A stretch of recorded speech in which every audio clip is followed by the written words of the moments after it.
자, 자외선에 대해서 좀 설명했고, 이제 자외선까지 디스인펙션까지 설명하면 그 수처리의 계통은 다 끝났습니다. 그러면 또 활성 슬러지 공법에서 우리가 알아야 될 건 뭐죠? 깨끗한 물이 아니라 그 다음에 먼저 밑에 이제 슬러지 생기는 겁니다. 슬러지가 생기는데 그 슬러지들을 어떻게 처리하는가, 거기에 대해서 공부해야 되겠죠. 그죠? 예, 그렇게 하면 됩니다. 다. 자, 이제 디스인펙션은 이 정도로 해서 됐고, 갑시다. 하나만 더 가르쳐주고 넘어갈게요. 자, 이 그림이 여러분들 뭐 명확하게 잘 보이진 않지만 이렇게 울트라 바이올릿 처리 장치가 이렇게 들어가 있습니다. 그러니까 물을, 이런 큰 네모통 같은 건데 물을 쫙 흘려줍니다. 흘려주고 중간중간에 그 물 흘러가는 방향하고 똑같이 그런 울트라 바이올릿 램프를 갖다 꼽아 놓습니다. 이렇게. 이게 만약에 그 소독 장치라고 하면 이쪽으로 물이 흘러가. 그럼 흘러가는 방향으로 이렇게 우리 전구 꼽듯이 쫙 꼽아 놓는 거예요. 이렇게 꼽아 놓고 그러면 물이 통과하면서 그 파란 자외선들이 접촉이 되겠죠. 그죠? 근데 자외선의 장점도 있지만 역시 단점은 뭐냐면 이건 빛이기 때문에, 빛은 입자가 있으면 그 입자를 갖다 통과하지를 못하죠. 그렇죠? 그렇기 때문에 굉장히 자외선 사이 간격이 좁습니다. 일단 좁게 만들어야지 아무래도 빛이 통과할 확률이 높아지잖아요. 그죠? 좁게 만들어야 되고, 또 탁도가 너무 높을 때에는 자외선을 쓰면 효과가 떨어진다 이거죠. 탁도가 높을 때는. 그럴 때는 뭘 써야 됩니까? 어쩔 수 없이 염소를 좀 쓴다 이거죠. 염소는 탁도하고는 관계 없는 거잖아요. 그죠? 뭐 아주 관계 없는 건 아니지만 탁도가 있다고 해서 방해를 받는 건 아니에요. 소독을 하는 데 있어서. 근데 빛은 탁도가 있으면 죄악인 거죠, 말 그대로. 알겠습니까? 아니면 뭘로 바꿔야 돼요? 탁도가 심할 때는 오존, O3, 오존으로 바꿔가지고 오존 처리를 해줘야 됩니다. 실질적으로 여러분들이 경기도 시와 안산 이런 데 시흥 가면 공단이 많죠. 거기는 도금 폐수부터 해가지고 여러 가지 각종 산업 시설이 다 들어와 있어요. 그 말은 각종 산업, 여러 종류의 다양한 산업 폐수가 발생이 되고 있는데, 그 중에서도 염색 폐수, 염색 폐수는 염료를 많이 쓰죠. 염료를 쓰기 때문에 당연히 폐수가 색깔을 많이 띠고 있습니다. 빨간색부터 해가지고 시커먼색, 녹색 많다고. 그 염료 색깔 있는 걸 그대로 하천에 방류하게 되면 어떻게 해요? 우리는 일단 사람들이 보기에 하천에 색깔을 띠게 되면 그게 해로운 거든 해롭지 않든 간에 관계없이 색깔을 띠게 되면 불쾌합니다. 그렇겠죠, 그죠? 물색을 띠고 있어야 되는 거지, 다른 색을 띠고 있으면 굉장히 민원이 많이 발생한다. 그래서 염색 폐수 단지에 있는 그런 환경 정화 시설 이런 데서는 주로 오존 처리를 많이 하기도 해요. 색도를 갖다가 제거하는데 탁월한 거는 오존이 좋습니다. 오존. 알겠습니까? 색깔을 내는 물질은 굉장히 그 분해가 잘 되는 유기물질이 대부분인데, 그러한 유기물질들은 염소라든지 자외선이라든지 이런 것보다는 오존으로 처리하면 금방 싹 색깔이 없어집니다. 알겠습니까? 그래서 여러분들 캡스톤 디자인이나 이런 거 할 때, 예전에 나도 했었지만 오존 발생하는 그런 그 어항 속에 그 디퓨저 있잖아요. 그래서 산기관 그런 거 집어넣고 이렇게 색깔 분물을 쫙 흘려줍니다. 그러면 쫙 오존이 흘러가는 동시에 그냥 색깔이 쫙 없어져요. 신기합니다. 굉장히 원리는 간단한데 사람들이 보면 신기해하는 거죠. 그죠? 그만큼 오존이 산화력이 좋은 거야. 부딪혀가지고 막 금방 다 산화시켜버리는 거죠. 그래서 내가 염소하고 울트라바이올릿 썼지만은 여러분들 오존도 기억을 하게 됩니다. 오존. 그런 공단 지역에서는 이 오존을 많이 쓴다 이거죠. 오존. 특히 염색 폐수가 주로 주종을 이루는 폐수에서는 색깔 제거에 색도 제거에 효과적이다. 색도 제거에 효과적이다. 색도 제거. 칼라 제거에 굉장히 효과적이다. 자, 그래서 뭐 그렇고, 그 다음에 이게 도우즈라고 하는 거 보면, 이제 도우즈는 이제 우리나라 말로 하면 주입량 이런 거죠. 그죠? 도우즈. 그죠? 그럼 울트라바이올릿 자외선을 갖다 넣어줬는데 그게 도우즈 주입량이 얼마냐? 이렇게 물어보면, 그거는 I에다가 T를 곱한 거. 그러니까 I라고 하는 것이 울트라바이올릿 그 자외선의 강도입니다. 인텐시티. 단위는 뭐 밀리와트 혹은 뭐 밀리와트 퍼 스퀘어 센티미터. 그죠? 혹은 밀리줄 퍼 스퀘어 센티미터인데 앞에 걸 더 많이 씁니다. 밀리와트 퍼 스퀘어 센티미터. 이게 자외선의 강도야. 이걸 측정하는 장치가 있어요. 우리 랩에도 있습니다. 여기에다가 주입한 시간을 갖다 곱해주면 된다 이거죠. 그리고 이 주입 시간이라고 하는 것은 시간을 갖다 모를 때는 어떻게 돼요? Q분의 V라고 얘기할 수 있는 거죠. T가 세타잖아, 세타. 그렇죠? 시간. T는 바로 Q분의 V이기 때문에 이렇게 표시할 수 있다. those. 뭐 간단하잖아요. 복잡한 거 없잖아. IT 혹은 IQ분의 V. 그렇게 얘기하면 되는 거죠. 그죠? 자, 그런데 내가 또 책에 없는 거 하나를 써줄게.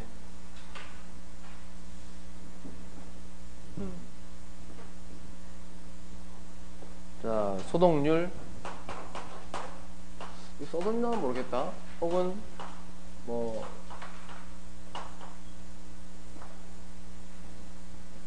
병원성 미생물 제거율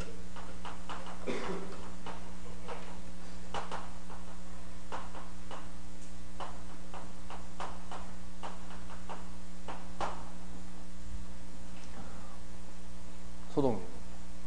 자, 소독해라. 자외선으로 소독하겠죠? 자, 그러면 미생물 제거율이 얼마야? 그럼 여러분 뭐 90%요 99%요 93% 95 뭐 쭉 나오겠죠? 그죠? 익숙하다 이겁니다. 그런데 여러분들 알아야 될 건 뭐냐면, 자, 99%의 소독률이 높은 걸까? 높지. 100점 만점에 99점 하면 되게 거의 우수하잖아. 최우수. 그지? 근데 소독으로 따지면 100마리 중에 99개만 죽인 거죠. 한 마리 못 죽인 거지. 병원성 미생물. 근데 100마리만 있어 보통? 1ml에 100마리만 있는 게 아니고 보통 몇 마리 있어요? 미생물들이. 수천만 마리, 수억만 마리 막 이렇게 있습니다. 근데 거기에서 제거율이 90% 이러면 어떻게 돼? 제거율이 높은 거야, 낮은 거야? 수천만 마리가 그대로 안 죽고 그대로 다 나가는 거죠. 그죠? 그렇습니다. 그래서 소독률을 얘기할 때는 보통 단위가 어떻게 가냐면 보통이 99% 이렇게 얘기해야 돼요. 혹은 95%. 알겠습니까? 근데 이거로도 만족을 못하기 때문에 99.9% 이렇게 얘기해요. 퍼센트로. 또 소독률이 99.9% 가지고는 만족을 못하는데요. 생각해봐. 1000마리 중에 하나는 살리는 거지. 그지? 99.9 같으면. 그럼 10,000마리 중에는 10개, 100만 마리 중에는 100개, 1000만 마리 중에는 뭐 1000개 이렇게 쭉 간단 말입니다. 근데 병원성 미생물은 소독을 거의 많이 죽여야 돼요. 안 그러면 안 돼요. 그러니까 소독률이 99점, 보통 가이드라인에서 제거하는 것이 상수 같은 경우에 우리 모래 요구하지. 모래 요구하면은 원생동물 제거율을 갖다가 얼마로 해야 되느냐? 보통 99.999로 하자 뭐 이렇게 얘기합니다. 몇 퍼센트? 원생동물 제거율 99.999%. 몇 프로? 99.999. 9가 몇 개라고? 짜증나. 헷갈리죠. 잘 모르겠지? 힘들잖아. 힘들지. 피곤하지. 그죠? 그래서 제거율을 원래는 90%로 얘기하는 게 맞습니다만은 소독을 얘기할 때는 특별히 퍼센트로 얘기하지 않고 다르게 얘기합니다. 어떻게 얘기하느냐? 자, 90% 제거했을 때는 소독률을 얘기할 때, 야, 그 소독률 얼마야? 그러면 1로그요. 1로그. 99%는 제거율이다. 그럼 몇 로그야? 소독률 얼마야? 그거 2로그 제거. 편하지 말하기, 그죠? 훨씬 편하지? 99.9%는 얼마가 됩니까, 그러면? 3로그. 99.99%. 4로그. 되게 편하죠? 제거율 얼마? 5로그. 5로그는 99.9999구나. 됐죠? 9 숫자만 따지면 돼. 9 숫자만. 외우기 쉽게. 맞지? 내가 9가 몇 개 들어갔냐에 따라서 로그가 틀려집니다. 9가 하나면 1로그, 2개면은 2로그, 3개면은 3로그, 4개면은 4로그, 5개면 5로그. 됐죠? 요까지는 쉽다 이거예요. 그러면 그 뭐가 문제지? 그럼 어떤 문제가 발생할까? 요거로 끝내면, 설명을 끝내면, 야, 그러면 98.99%는 어떻게 돼? 소독률 얼마? 98.999%. 몇 로그야? 그거를 내가 가르쳐 주겠다. 그거를 너희들한테. 이거 책에 찾아봐도 없습니다. 잘 안 나와요, 여러분. 오늘 책에 없는 거 많이 가르쳐 준대. 자, 보통 퍼센트 리무벌이라고 하죠. 그죠? 리무벌은 어떻게 따지느냐? 100 마이너스 10의 로그 리무벌 분의 100. 이 정도는 여러분 외워두세요. 나는 자꾸 까먹는데. 그 다음에 로그 그 다음에 리무벌은 어떻게 되느냐? 로그 리무벌은 로그 100 마이너스 y분의 100이다. 여기서 y는 퍼센트 리무벌을 가르칩니다. 기술사 책에 보면 잘 나와 있습니다. 교과서에서는 이런 걸 잘 안 쓰더라고요. 뭐야, 이거. 자, 그러면 계산해 볼까? 자, 퍼센트 리무벌하고 로그 리무벌인데, 로그 리무벌부터 먼저 계산해 보자고요. 아까 내가 뭐 몇 프로로 해서 98%, 98.99 얘기했지? 그럼 98. 자, 봐. 일단 99를 봐. 98.99는 99.99보다는 더 적겠죠? 제곱일이 적으니까. 99.99가 몇 로그야? 4로그였잖아. 그렇죠? 근데 99.9는 얼마지? 98, 그러니까 98.99, 오케이. 자, 98.99%라고 칩시다. 이걸 갖다 로그 리무벌로 계산하라. 응? 그럼 어떻게 돼요? 로그 100 98.9분의 100. 한번 계산해봐요. 몇 로그가 나오는지. 계산기. 아마 4로그보다는 적게 나올 겁니다. 값이 3로그도 99.9니까 2. 얼마가 나오겠네. 2. 얼마? 로그 괄호 열고 100 98.99분의 100 얼마? 1. 그렇지, 맞지? 1.99가 맞지? 1.99. 그러니까 1.99로그예요. 왜? 2로그가 몇 퍼센트 제거율이야? 99%니까 98.99는 당연히 2로그보다 적게 나와야 되겠지. 맞는 거죠? 맞는 거지? 응. 그래, 그렇게 계산한다 이거죠. 요 공식으로. 알겠습니까? 자, 그 다음에 그럼 로그 나왔다. 1.995가 나왔다. 이걸 갖다가 야, 1.995 로그 대충은 알죠, 여러분들? 2로그가 99%고 3로그가 99.9%니까 1.995는 2로그보다 적은 거니까 98. 얼마는 되겠다라고 대충 예상은 가죠. 그러나 정확한 숫자는 요 공식을 통하면 계산할 수 있다 이겁니다. 여러분들 맞춰볼 수는 있겠죠, 그죠? 해봐라, 얼마 나오나? 98.99 나올 걸 거꾸로 여기 넣어봐. 100 마이너스 10에 1.995분의 100 하면 98.99 나올걸? 그렇죠? 네. 맞죠? 요거하고 요거 이렇게 바꾼 거면 로그를 취해주고 이렇게 계산하면 이렇게 왔다 갔다 둘이 하는 거예요. 알겠지? 보너스로 가르쳐 준다. 근데 일단 여러분들 9가 하나 있으면 1로그라는 거 기본적으로 알고 있으면 이게 로그하고 퍼센트 리무벌하고 대충 이게 매치가 금방 됩니다. 그렇죠? 예. 그걸 하나 알아두기 바랍니다. 그래서 로그 리무벌이라 뭐 3.5로그, 4.3로그 이렇게 얘기하는 경우가 굉장히 많아요. 그 다음에 우리가 어디 심포지움이나 세미나를 가더라도 소독률 4로그 기준으로 어떻게 막 얘기합니다. 그러면 그게 9가 4개 들어가야 되니까 99.99%의 제거를 말하는구나. 그렇게 기억을 하면 됩니다. 알았지? 자, 그 다음으로 넘어가서 이제는 소독까지 끝냈기 때문에 슬러지가 어떻게 되느냐 쭉쭉 가세요. 슬러지는 이제 펌프. 펌프는 여러분 체크하고 넘어갑시다. 펌프는 슬러지 펌프가 있는데 뭐 어떤 게 있다 뭐 이렇게 하는데 됐고요. 342페이지로 바로 갑시다. 조금만 참아라. 이것도 채우고. 얼차.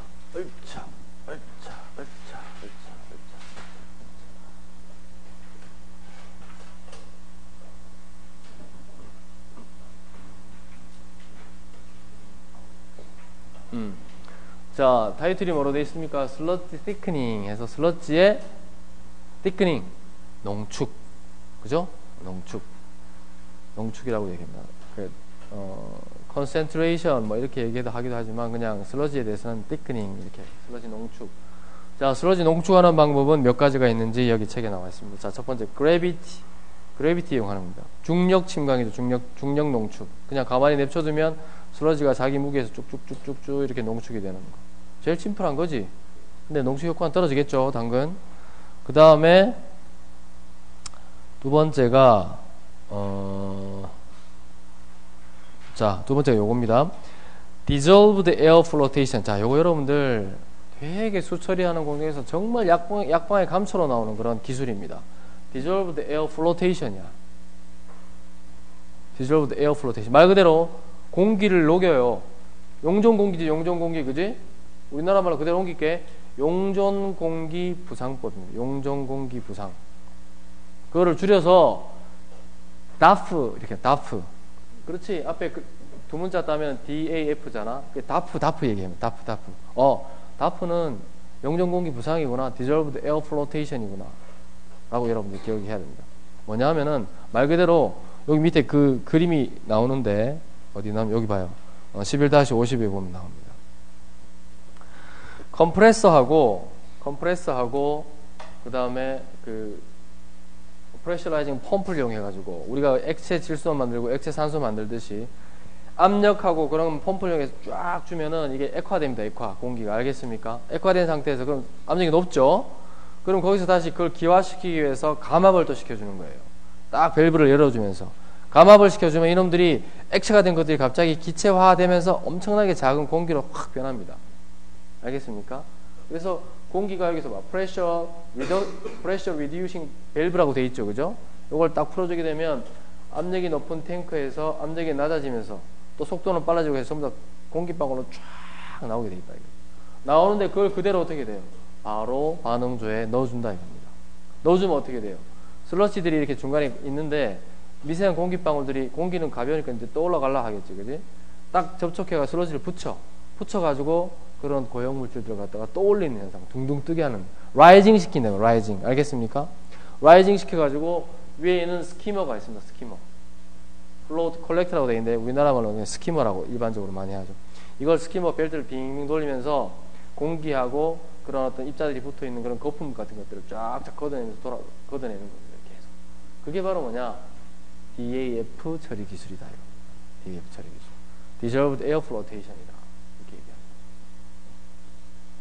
이거는 뭐냐면 잘 가라앉기 힘든 것들 혹은 잘 가라앉더라도 가라앉은 것들을 갖다가 선별적으로 빼내서 처리하기 힘든 경우에 띄워서 처리하는 게 바로 이 Dissolved Air Flotation이다. 알았죠? 지금 우리 4대강에서 녹조가 조류가 문제가 되고 있죠. 그죠? 그 조류 처리하기 위한 하나의 어떤 핵심적인 기술로서 지금 활용되고자 되고 있는 것이 바로 이 DAF다.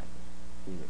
조류들은 잘 안 가라앉잖아. 걔들 보통 떠 있잖아. 물 속에도 떠다니지만 그래서 걔들을 갖다가 DAF를 해가지고 떠올리는 경우도 있습니다. 알겠습니까? 근데 그냥 하면 안 되고 오히려 어떻게 되냐면 사실은 여기다가 약간의 어떤 약품을 집어넣습니다. 약품을 집어넣으면 오히려 더 걔들끼리 잘 뭉치고 잘 더 떠오릅니다. 뭉치면 그게 더 가라앉지 않습니까? 하는데 뭉치면 그게 바인딩이 또 더 좋아지는 경우가 있어요. 공기방울하고. 그래서 응집제를 집어넣어 가지고 DAF로 처리하는 경우가 있다. 여러분들 DAF라고 용존 공기부상법이라고 잘 알아두기 바랍니다. 이렇게 해서 슬러지를 봐. 그러니까 그래비티 티크닝 해서 그냥 할 수도 있지만 역발상으로 다시 있잖아. 띄울 수도 있다 이겁니다. 알겠습니까? 띄울 수도 있다. 에너지는 좀 더 들어가겠죠. 그 다음에 센트리퓨즈 티크닝. 이거는 원심 분리. 빙 돌려주면은 또 가라앉는 거죠. 그죠? 그런 것들. 여기 센트리퓨즈 티크닝. 원심 분리가 있다. 343페이지에. 그림이 뭐 어느 정도 이해가 좀 쉽게 돼 있어요. 한번 DF 봐봐. 여기 돼 있는데 슬러시들이 여기 있어. 가라앉아 있어. 근데 에어 컴프레셔 쓰고 그 다음에 압력 펌프 넣어가지고 막 액화시킵니다. 공기를. 액화 공기. 탱크야. 근데 라인에서 딱 밸브로 감압을 시켜주면서 내주면 공기가 쫙 나온다 이거. 그럼 이 밑에 있는 슬러지들하고 접촉시켜서 이놈들을 띄워서 막 올린다. 라이징 시킨다 이거. 표면에 뜨면 빙빙빙 돌려라 해가 스키머 같은 걸 쭉쭉 걸러서 툭툭 떨어뜨리는 거죠 다. 이렇게 하는 경우도 있다.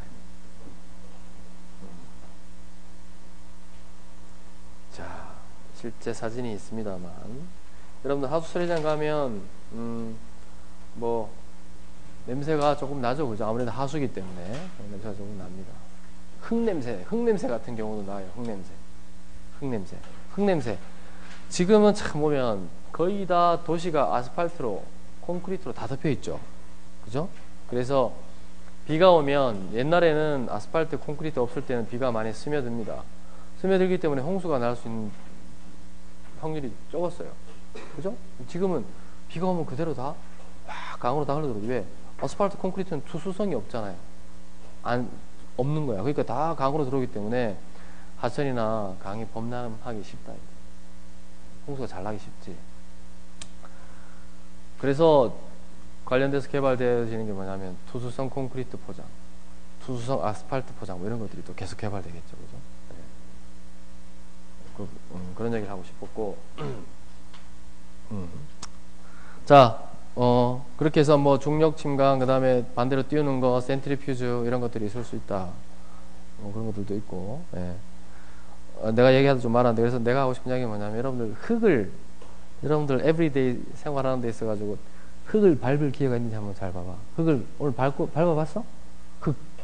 운동장에 있는 흙 말이야, 흙. 안 밟아봤지? 아무 생각 없지? 하루에 한 번 뭐 하늘을 쳐다봐라 이런 얘기도 하긴 하는데 나도 잘 못 쳐다봐. 목도 아프고. 근데 흙도 있잖아. 흙을 밟으면 사람은 원래 기분이 좋아집니다. 흙이 되게 기분 좋은 거. 이런 딱딱한 이런 실내 장식재 이런 거, 화학 제품들, 혹은 아스팔트, 혹은 콘크리트 밟고 다니는 것보다 벽돌 이런 것보다도 흙을 밟으면 기분이 좋아져요. 그래서 사람들이 등산을 많이 하는 거예요. 공기도 좋은 것도 있죠. 그게 사람들이 모르는 그 기운이 있습니다. 흙이 기운이 있어요. 그래서 아파트도 여기 지금 당장 포스코터 샵이 들어와 있지만 엄청 높은 주상복합이지.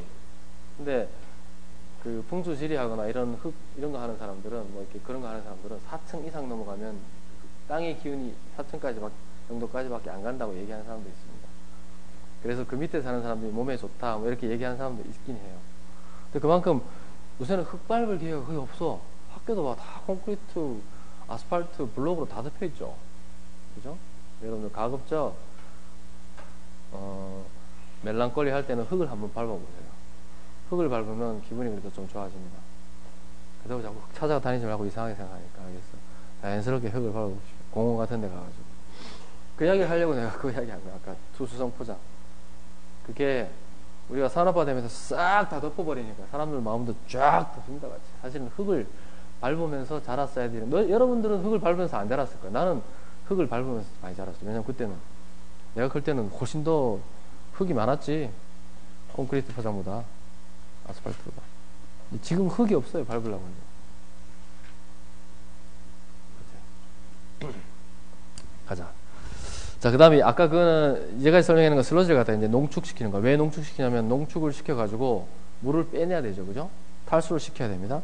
탈수시키고 최종 처분을 하든지 다시 그걸 재활용을 하든지 해야 되기 때문에 일단 슬러지를 갖다가 양을 줄이는 거예요. 물을 빼내는 겁니다. 또 내가 지난번에 얘기했지만 우리나라 매립지가 있는데 그 매립지의 매립 기준이 바뀌었어요. 매립지로 갈 수 있는 거는 뭐냐면 그 물건, 버려야 되는 그런 폐기물에 수분 함유량이 75% 이하가 돼야 된다고 규정을 하고 있어요. 75%. 그죠? 이런 것들은 수분 함량이 굉장히 적지. 이런 건 매립지로 갈 수 있는 거예요. 재활용 안 한다고 하면. 그러나 슬러시 같은 경우에는 함수율이 되게 높습니다. 보통 90%가 넘어가는 거예요. 물을 짜도 있잖아. 80% 넘어가요. 알겠습니까? 원심 분리시켜도 나중에 물 버리고 그거 함수율 측정해보면 물이 80% 이상 차지하는 거예요. 거기에. 알겠습니까? 그러니까 그렇게 만들어 버렸기 때문에 아무리 뭐 띠크닝을 시키고 탈수를 시킨다고 하더라도 그냥 갈 수가 없는 건데 이제. 예전에는 그냥 갔었는데. 그래서 어떻게 해야 되느냐? 그럼 어떻게 합니까? 재활용을 자꾸 해야 되겠죠. 재활용을 자꾸 해가지고 최종적으로 매립지로 가야 되는 양을 줄이는, 최종 처분량을 줄이는 수밖에 없다. 그지? 그렇잖아. 재활용하는 방법 중에서 이런 방법들이 있다 이겁니다.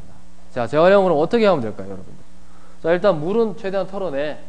물 털어내가지고 그것도 이용할 수 있겠지만 슬러지가 가지고 있는 그런 기본적인 성분에 이제 착안을 해가지고 그 슬러지의 어떤 유용 성분을 갖다가 빼내서 활용하거나 또 그것들을 갖다가 적절히 발효시켜가지고 자원인 가스로서 자원해서는 그런 방법들이 있다 이거예요. 알겠습니까? 그렇겠죠? 자, 그래서 가스로서 활용하고 어떤 다른 소스로서 활용하는 방법 중에 하나가 바로 이런 다이제스천이다. 다이제스천이다. 다이제스천. 다이제스천은 우리나라 말로 하면 뭡니까? 다이제스천은 소화. 여러분들 과자 중에 오리온 다이제스티브라고 아냐? 초콜릿 발린 거. 그지? 달콤하면서도 맛있는 그거 그게 다이제스티브입니다. 그 뜻이 뭐냐면 소화를 돕는 이런 뜻이에요. 그게 통곡물로 만들어져 있기 때문에 소화가 잘 된다는 뜻입니다. 알겠어요? 다 뜻이 있는 거야, 그게. 다이제스티브. 그게 다이제스션이야. 소화되는 거죠. 그죠? 자, 근데 소화는 시키는데 어떻게 하느냐? 에어로빅하게 소화시키자. 자, 이게 슬러지입니다. 여러분이 하나의 슬러지 덩어리라고 생각해. 내가 산소를 막 넣어주는 거예요. 그러면 여러분들이 이렇게 큰 덩어리가 있었는데 나중에 시간이 지나서 보니까 거의 덩어리가 다 형체가 많이 없어진 거야. 그만큼 많이 녹아버린 거죠. 그죠? 물과 혹은 뭐 이산화탄소나 다른 걸로 다 변해버린 겁니다. 그렇게 되면 어떻게 돼요? 나중에 물을 갖다 빼내면 최종적으로 처분해야 될 양이 처음에는 에어로빅 다이제스션 하기 전에 이만큼이었는데 나중에 이만큼으로 줄어들었다. 이거. 그만큼 처분량이 줄어드니까 경제적이 되는 거죠. 그죠? 예. 환경적이 되는 것이고. 자, 근데 이제 이 다이제스션은 에어로빅이다 말 그대로. 근데 계속 산소를 넣어줘야 됩니다. 산소를 넣어줘야 되니까 산소를 넣는 게 쉽진 않죠. 계속 에어레이션을 해야 된다. 이거. 비용이 많이 들어간다. 이거. 그래서 에어로빅 다이제스션은 사용은 하지만 이건 빨리 할 때, 빨리 소화를 시켜야 될 때 에어로빅을 쓰지만 그렇지 않을 경우에는 주로 쓰는 것이 뭐냐? 여기 나오는 언에어로빅이다. 언에어로빅이다. 이걸 말했습니다. 즉 산소를 갖다가 요구하지 않는 소화, 우리나라 말로 혐기성 소화입니다. 에어로빅 소화는 호기성 소화, 언에어로빅 다이제스션은 혐기성 소화입니다. 말해서 그대로 이해를 하면 되는 거예요. 아, 에어로빅이 아니구나, 언이다 이거죠. 에어로빅이 아닌 소화다 이거야. 그러면 산소를 넣어줘서 하는 게 아니다 그 말이죠.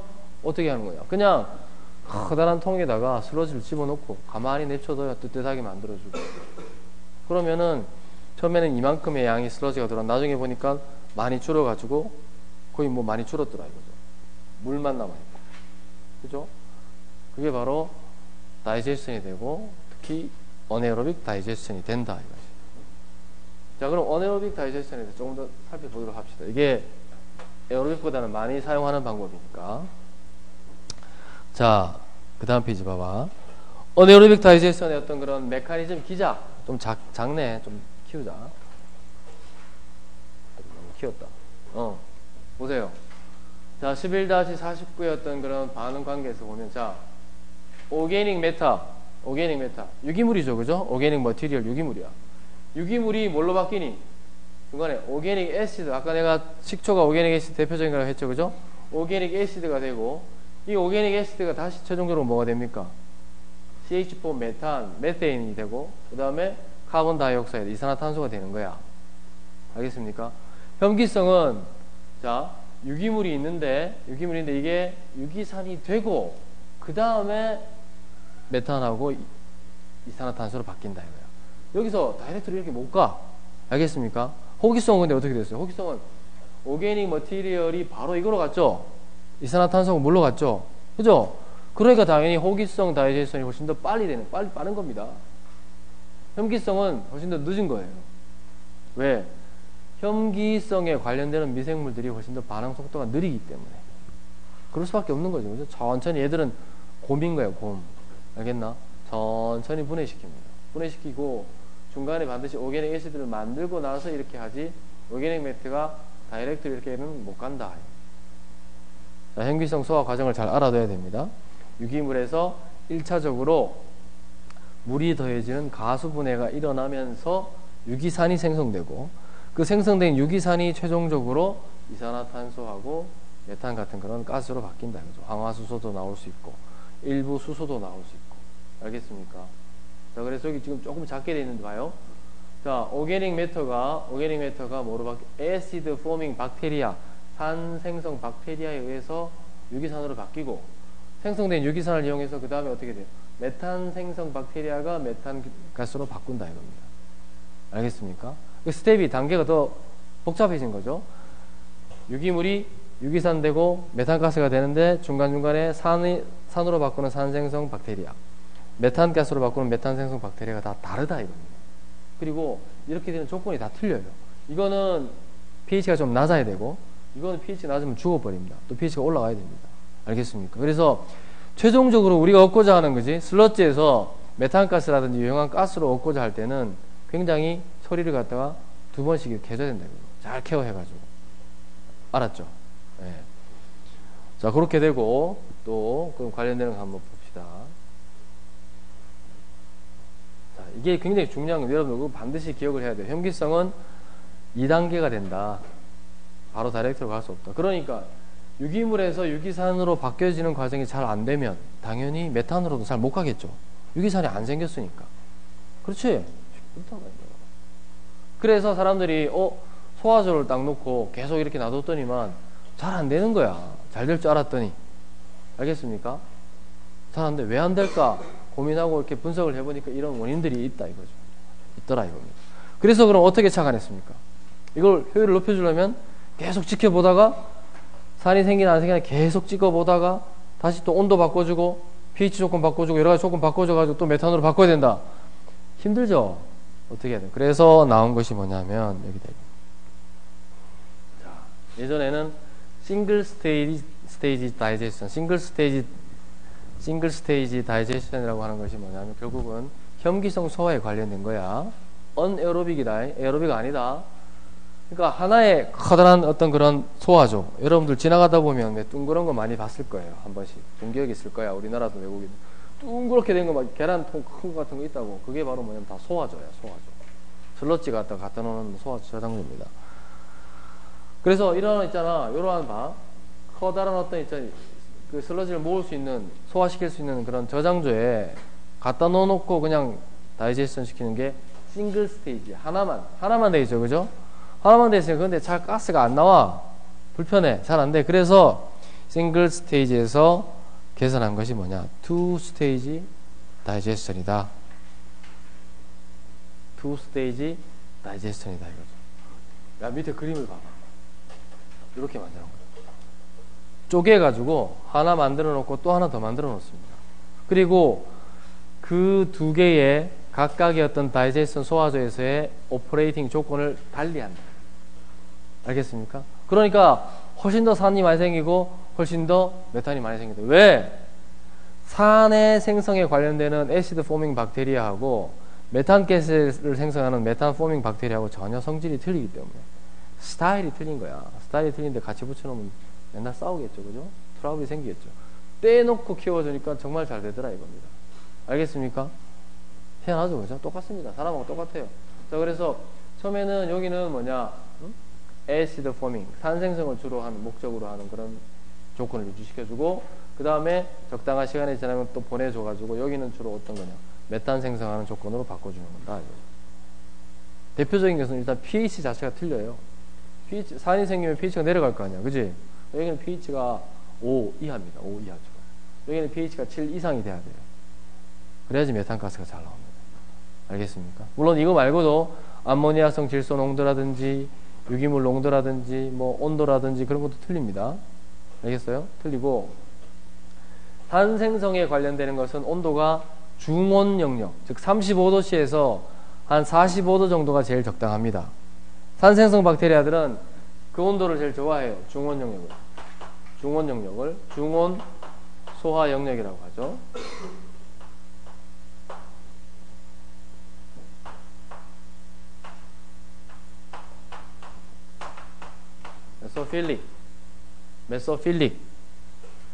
메소필릭 컨디션, 중온 소화 영역.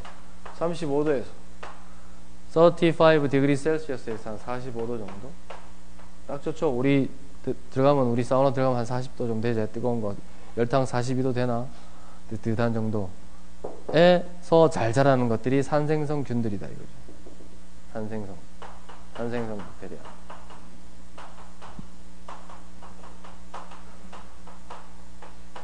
알겠나?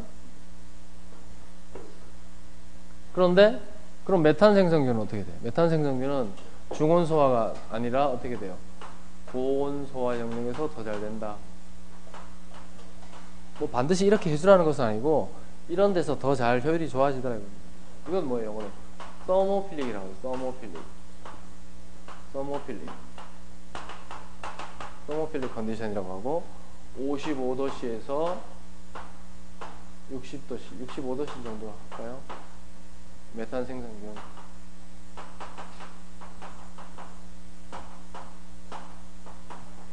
메탄 생성균.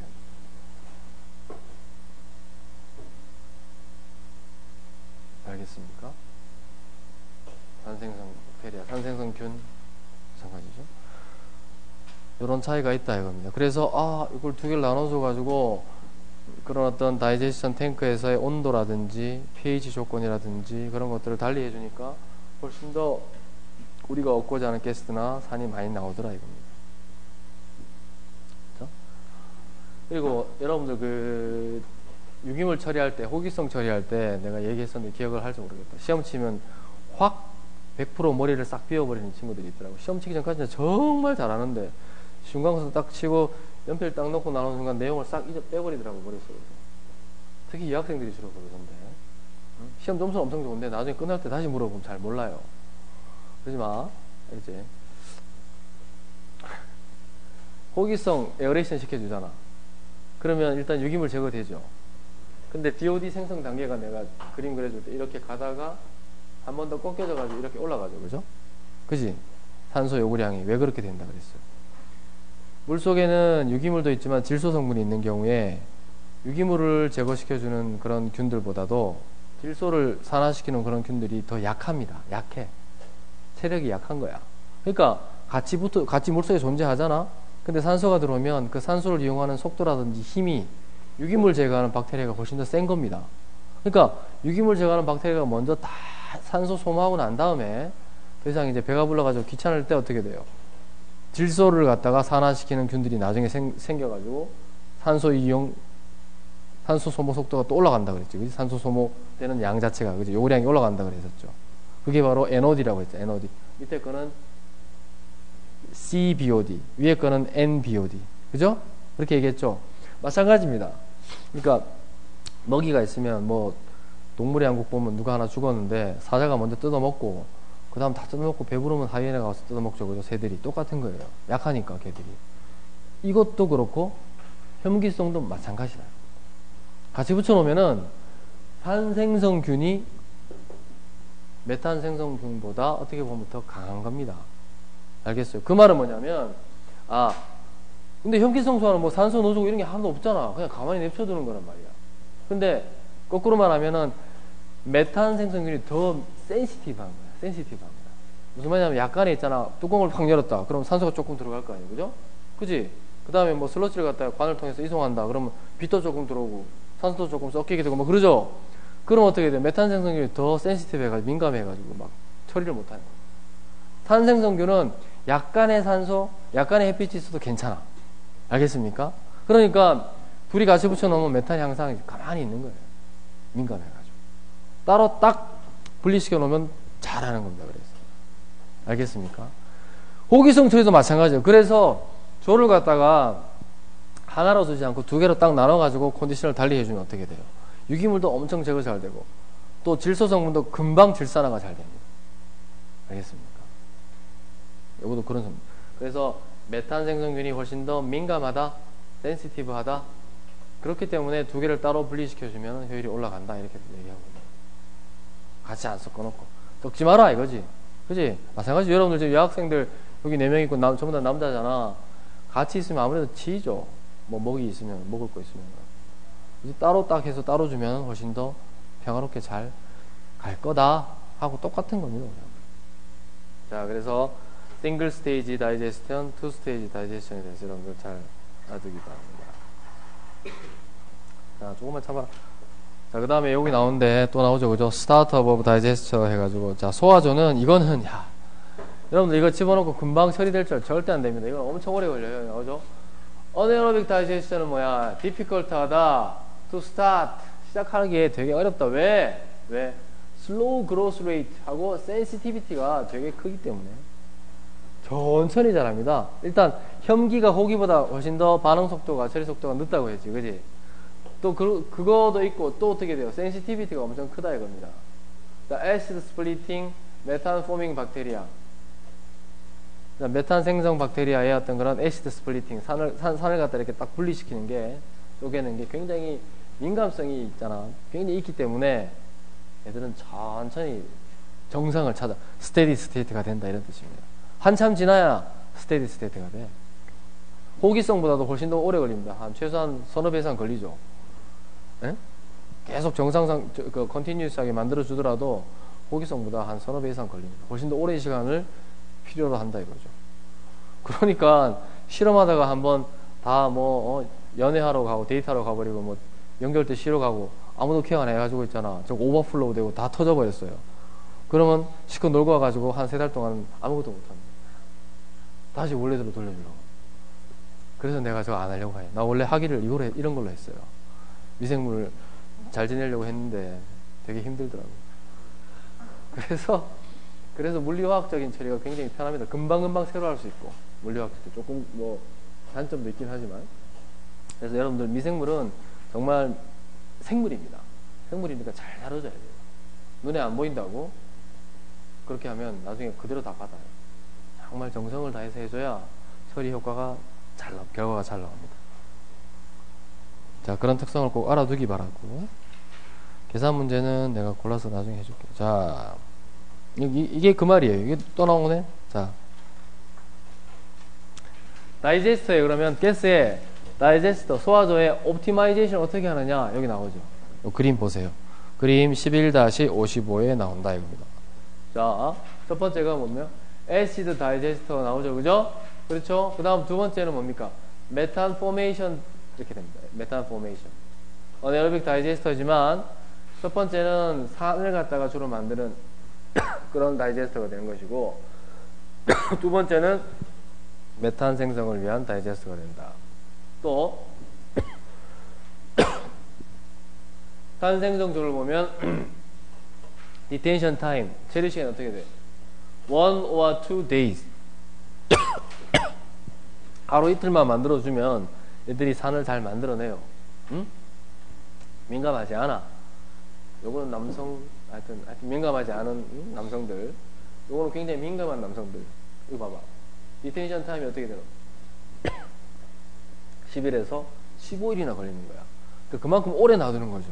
오래 놔둬야 되기 때문에 똑같은 양을 처리하더라도 오래 놔둬야 되기 때문에 사이즈가 더 커지는 거야. 당연히. 그림도 크게 그려놨죠. 그죠? 이 사람이. 맞죠? 요거는 하루 이틀만 먹으면 되기 때문에 똑같은 양을 처리해도 스페이스를 줄일 수 있고 요거는 스페이스가 당연히 커지게 된다. 오랜 시간 동안 디텐션 해야 되기 때문에 머물러야 되기 때문에 체류해야 되기 때문에 그렇죠? 네, 이렇게 분리해서 하면 효과가 좋다. 그래서 애시드는 애시드대로 이렇게 또 가스가 나오고 처리하고 그다음 애시드 보내주면 이놈들을 갖다 먹이로 해가지고 가스가 잘 나온다. 뭐 그런 식으로. 그 다음에 최종적으로 소화되지 않는 것들은 다이제스티드 바이오솔리드 해가지고 다시 또 탈수를 시키고 처리해가지고 최종적으로 처분하면 된다. 말리거나 뭐 하거나 재활용 또 하거나.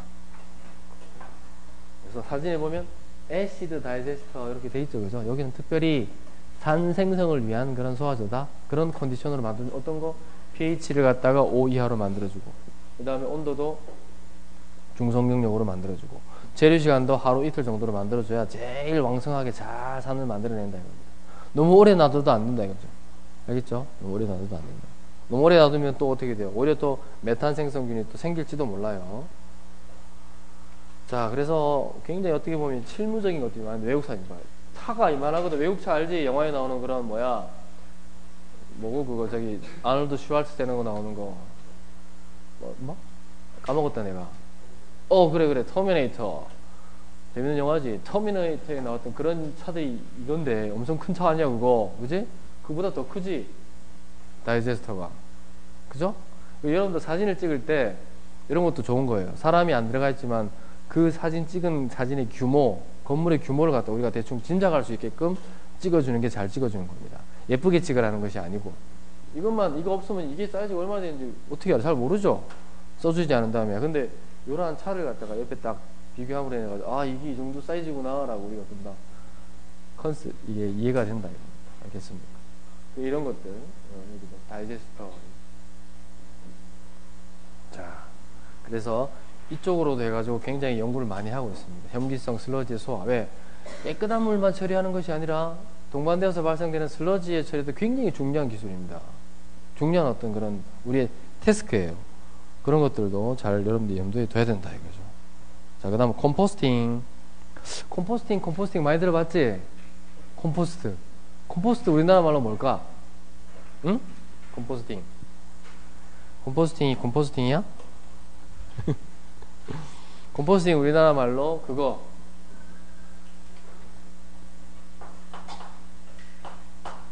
퇴비화. 알겠죠? 그죠? 농촌에 가면 우리 지나가다 보면 고속버스 타고 가다 보면 냄새 심할 때 있죠? 가끔씩. 우와, 이거 뭐야? 하는데 그게 뭡니까? 바로 퇴비 냄새입니다. 퇴비 냄새. 알겠습니까? 네, 퇴비를 만드는 거예요. 자, 쌀 뭐 이렇게 배우고 나가지고 쌀 그 뭐죠? 그 볏짚 같은 거 놔두고 그럼 거기다가 축산 분뇨라든지 여러 가지 갖다 끼얹습니다. 그러면 볏짚에 미생물들도 많이 생기고 축산 분뇨 안에는 여러 가지 모기가 많이 있죠, 그죠? 그런 것들 먹으면서 미생물들이 막 자라는 거예요. 알겠습니까? 자라는데 그냥 놔두면 또 너무 썩어가지고 안 되니까 어떻게 돼? 한 번씩 그거 갖다가 집단을 확 뒤집어주는 거예요, 이렇게. 그래서 냄새가 나는 겁니다. 뒤집어주면 어떻게 됩니까? 산소도 들어가고 또 숙성돼 있다가 또 뒤집어주고 뭐 이런 식으로 해서 계속 숙성을 시키는 거죠, 볏짚을. 잘 먹게, 잘 분해시키게. 그게 바로 그냥 컴포스팅 하는 겁니다. 대비화. 알겠죠? 발열입니다. 열이 많이 나요. 뜨끈뜨끈해 가보면 그 옆에는. 그래서 뜨끈뜨끈하니까 냄새도 많이 나는 거죠. 열이 안 나면 냄새는 적게 나죠. 그죠? 자, 그래서 여기 차가 있는데 그런 것들 이렇게 한 번씩 뒤집어주는 뭐 그런 거. 그걸 지금 여기서 소개하고 있습니다. 윈드로우라고 돼요. 윈드로우 컴포스팅 머신. 그죠? 아예 기계로 막 한 번씩 이렇게 혼합을 잘 해주는, 뒤집어주는 그런 머신이 있다.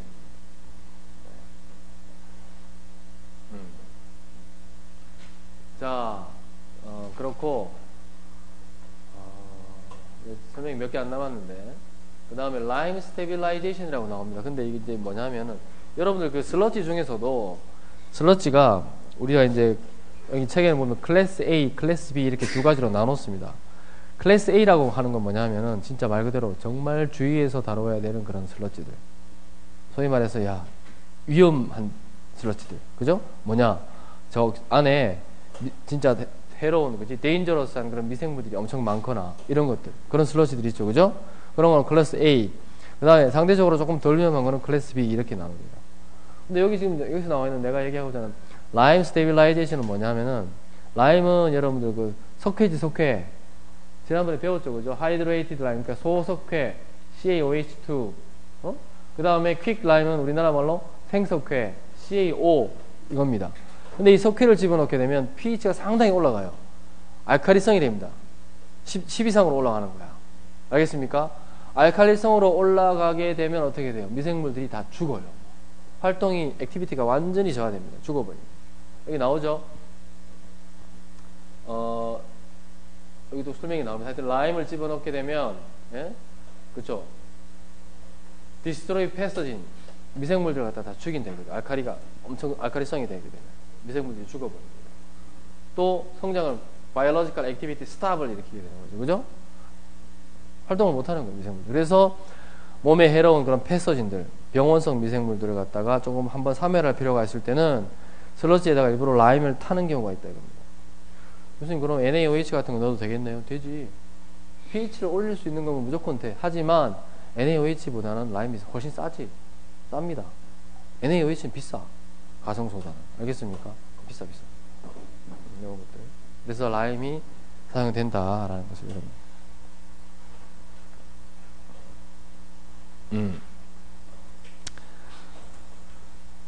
이게 서모필릭이라고 나오네. 자, 그 다음에 히트 드라잉은 이제 소위, 자, 슬러시가 나왔어요. 슬러시 나와가지고 물 빼고 농축시키고 물 빼고 그 다음에 소화도 다 시키고 다 했어. 다 했으니까 이제 최종적으로 남은 건 어떻게 할 수 없잖아. 더 이상 할 수 없죠. 그런 경우에는 처분을 해야 되는데, 아까 말했듯이 이게 수분 함량이 너무 많다. 그런 경우에는 열을 처리를 해가지고 조금 말려주는 경우, 열풍 건조를 시키는 경우도 있습니다. 그래서 매립지로 가라. 매립지로 가세요. 그렇게 하는 경우가 이제 히트 드라잉이다. 근데 에너지가 엄청 많이 들죠. 요새는 에너지 많이 들면 전부 다 평가를 갖다 잘못 받습니다. 저에너지 고효율 이렇게 나와야 되는 거예요. 알겠죠? 이거 정말 효과 좋은데요? 근데 야, 에너지 얼마나 들어가? 에너지 좀 많이 들어가는데요? 빠꾸. 그죠? 에너지 사용량을 줄일 수 있는 하이테크를 여러분들이 개발해야 된다. 자, 파스테라이제이션, 파스테르, 그죠? 여러분들 아는 파스테르, 이게 바로 뭡니까? 파스테르, 그죠? 살균하는 겁니다. 알겠습니까? 그래서 이제 뭐 저온 동안 약간 낮은 온도, 여기 나오는 것처럼 한 높은 온도에서 158도에서 한 30분 정도, 30분 정도를 갖다 두게 되면 그 안에 있는 폐소진들은 다 죽을 수가 있다는 거죠. 근데 이것도 마찬가지로 에너지가 많이 들겠죠. 그러니까 어떻게 돼요? 30분 하지 말고 158도 하지 말고 한 80도 정도로 해가지고 1시간, 2시간 되면 마찬가지 효과가 나옵니다. 알겠습니까? 알겠죠? 그리고 여러분들 끓여도 죽지 않는 미생물들이 아직까지 있습니다. 그리고 냉장고에서도 미생물이 상하죠? 왜 상해요? 저온성 미생물들이 있기 때문에. 미생물들이 없으면 상할 일이 없지, 음식이. 근데 냉장고에 넣어놔도 상하는 이유는 뭐냐? 메커니즘, 액티비티 속도는 느리지만 그러한 5도 이하에서도 자랄 수 있는 미생물들이 있기 때문에 음식물이 상한다 이겁니다. 그렇죠? 자, 디워터링. 자, 디워터링은 탈수. 자, 우리나라 말로 탈수. 자, 오늘 중요한 용어들 좀 많이 알아두기 바랍니다. 탈수예요, 탈수. 말 그대로 워터링이 아니라 디워터링. 워터링은 물을 갖다 습기를 더 만들어주는 것이고, 디워터링은 빼는 거. 그게 디워터링이다. 자, 그러면 디워터링 하는 방법은 어떤 것들이 있느냐? 방법은 뭐가 있느냐? 자, pressure filtration. 말 그대로 압력을 줘가지고 짜는 겁니다. 짜는 거. pressure filtration. 이 바로 디워터링의 한 방법이 되고, 또 두 번째는 뭐냐? 벨트 프레스 필터가 있습니다. 벨트 필터 프레스. 자, 벨트 필터 프레스. 여기 있죠? 자, 그림에 나와 있습니다. 자, 빙글빙글빙글 막 돌아가요. 벨트 같은 게 열려있고, 그 다음에 슬러치가 여기 들어갑니다. 들어가는데, 이 벨트를 통해서, 여기 벨트를 통해서 꽉 짜지게 되는 경우, 슬러치가 통과하는데, 이렇게 통과하면서 막 압력이 걸려가지고, 꽉 물이 짜지는 거야. 그게 이제, 벨트의 필터 프레스라고 합니다. 벨트 필터 프레스. 벨트 필터 프레스. 혹은, 벨트 프레스라고 그냥 얘기합니다. 벨트 필터 하면 발음이 좀 힘드니까, 벨트 프레스 이렇게 합니다. 그 벨트로 꽉 짜주는 역할 하는 장치가 바로 디워터링 장치. 이게 좀 많이 쓰이죠, 사실은. 이게 많이 쓰입니다. 여러분들 이렇게 빙빙빙, 여기 사진이 나오는데, 여기를 들어갈 때, 여기서 슬러지가 들어가. 그럼 통과해서 막 나오다 보면 여기 이제 물은 빠지고, 건더기들이 여기부터가 툭툭툭 떨어집니다. 다 모이게 되어 있는 거예요. 슬러지들이. 그래서 모아가지고 처분하는. 히트 드라잉을 해도 되고, 아니면 따로 모아서 또 처리해도 되고, 그런 식으로 한다. 그렇죠?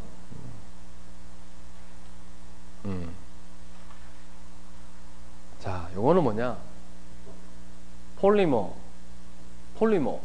그 다음에 오브질러리 시스템. 폴리머라고 하는 거 뭐냐? 여러분들, 자, 슬러지를 그러면 탈수할 때, 디워터링 할 때 그냥 탈수하느냐? 그냥 탈수 안 한다. 그냥 탈수하면 슬러지하고 슬러지 사이에 그 간극스라고 해가지고 물이 딱 달라붙어서 아무리 짜도 안 빠져나와요. 이렇게. 아주 미량이지만 물이 붙어 있는 거야. 알겠습니까? 근데 그러한 간극수들을 갖다가 잘 물을 빼내기 위해서 집어넣는 약품이 뭐냐? 폴리머다. 폴리머. 자, 폴리머 여러분 들어봤지? 어떨 때 폴리머를 집어넣는다고 했어? 응집할 때. 무기 응집제를 집어넣고 또 거기다가 어디셔널하게 집어넣는 게 뭐라고 했지? 폴리머로 했습니다. 그렇죠? 네. 그렇게 해야지 폴리머가 가교 역할을 해가지고 잘 뭉쳐가지고 잘 가라앉히게 한다고. 그 역할을 하는 게 폴리머였는데, 그 이외에도 탈수 효율을 높이기 위해서 집어넣는 것이 바로 이 폴리머다. 그리고 보조제들, 이런 것들이다. 이런 것들을 이용하는 시스템이 있다. 알겠지? 그러니까 탈수할 때 기본적으로 응집제를 집어넣습니다. 알겠습니까? 집어넣고 탈수한다. 라고 알아두면 될 거예요.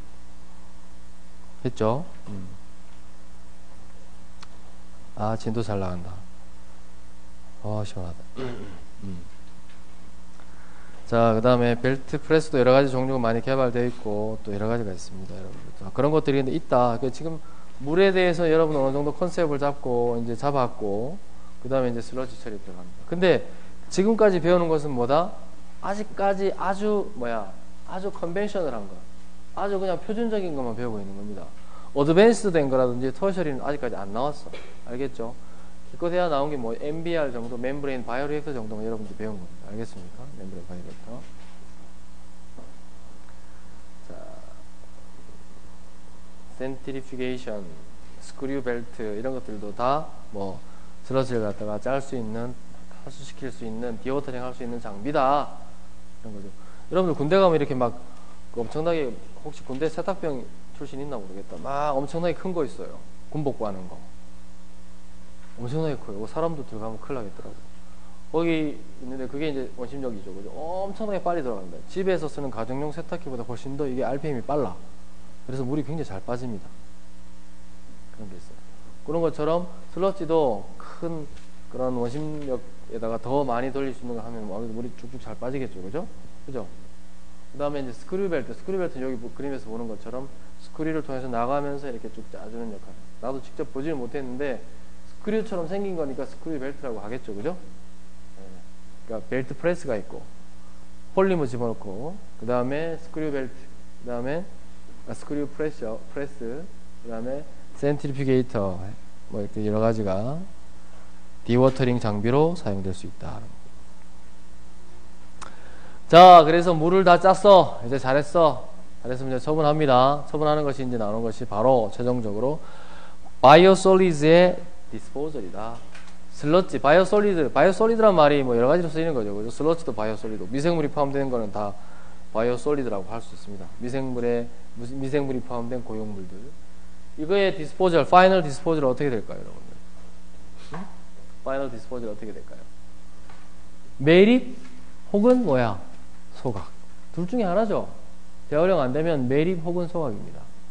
자, 그래서 나온 것이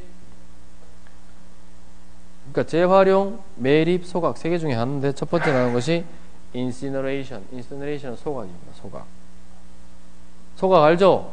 소각로 집어넣고 태우는 겁니다. 불. 엄청난 불 구덩이 속에서 사라져라 확 집어넣어가지고 재로 만드는 것이 소각이다. 이거 소각. 알겠어요?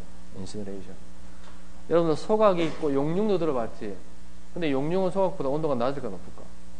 용융. 높지. 훨씬 높습니다. 소각은 그냥 재로 만드는 게 소각이고 용융은 그 소각된 재를 갖다가 다시 있잖아. 액체로 만드는 것이 용융입니다. 용융. 알겠어요? 훨씬 더 높은 온도로 가해주면 이 재 자체가 어떻게 됩니까? 다 액체가 됩니다. 끈적끈적한 액체가 돼요. 용융된다. 그렇죠? 그 다음에 밑에 나오는 거 Agricultural Land Application. 이거는 슬러지가 아무래도 바이오솔리드 성분이 메스 성분이 좀 있으니까 그런 것들이 어떤 거름이 되거나 아니면 토양의 어떤 비료로서 사용될 수 있겠다고 판단해서 뿌려주는 거죠. 근데 중요한 것은 뭐냐? 거기에 중금속은 없어야 됩니다. 중금속이 있으면 어떻게 돼요? 오히려 더 중금속으로 사용이 오염되겠죠. 그죠? 그렇죠. 그래서 슬러지는 항상 우리가 검사를 할 때 주로 뭘 검사하냐면 중금속 농도가 얼마인 걸 항상 체크를 합니다. 슬러지 자체에. 중금속. 해저더스 중금속. 그죠? 그런 것들을 체크를 한다. 자, 그 다음에 이제 디워터링 시키고 히트 드라이잉 시켜가지고 어디로 갑니까? 그냥 매립시키면 되겠죠? 매립은 영어로 뭐라고 합니까? 그렇지, 랜드필이라고. 랜드필, 매립. 인시너레이션이 아니라 랜드필이 있습니다. 랜드필. 자, 여기 뒤에 랜드필이 나오죠, 이제. 랜드필과 모노필 이렇게 나옵니다. 랜드필과 모노.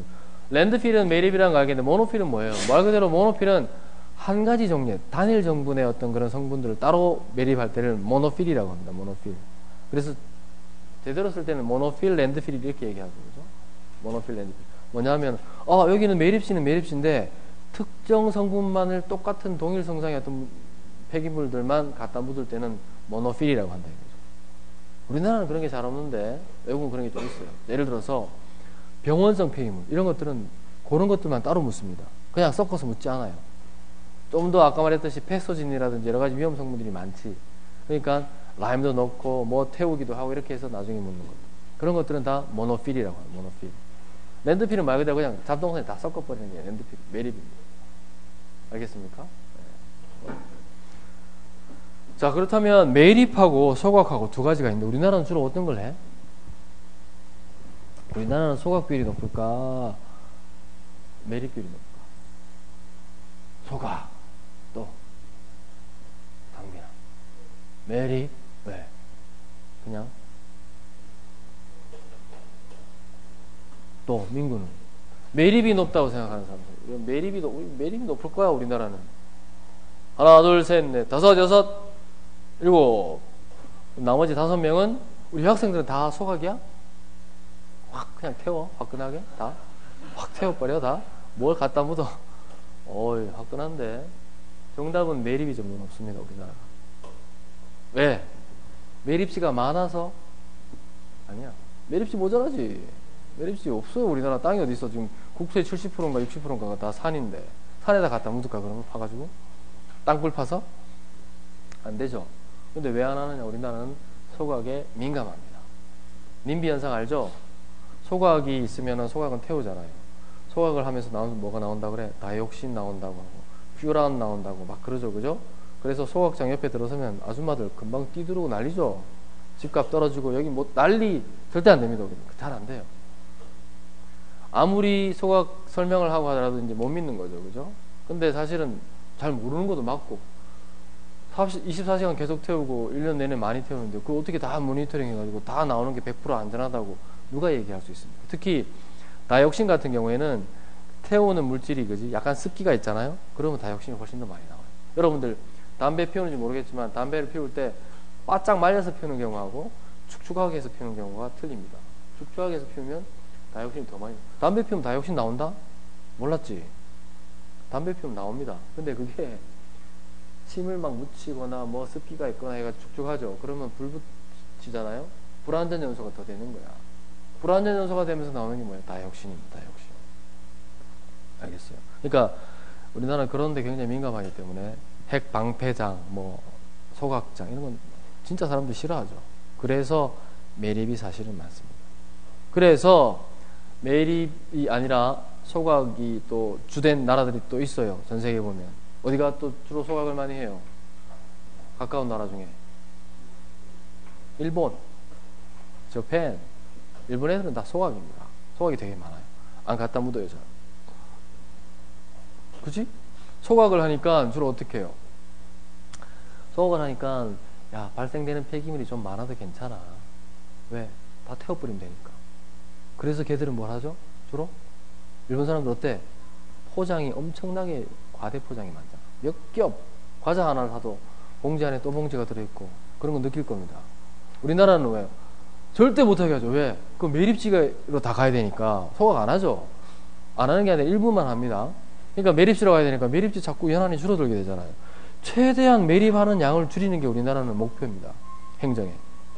근데 소각을 갖다가 주로 채택하고 있는 나라들은 강제로 그렇게 강요 안 하죠.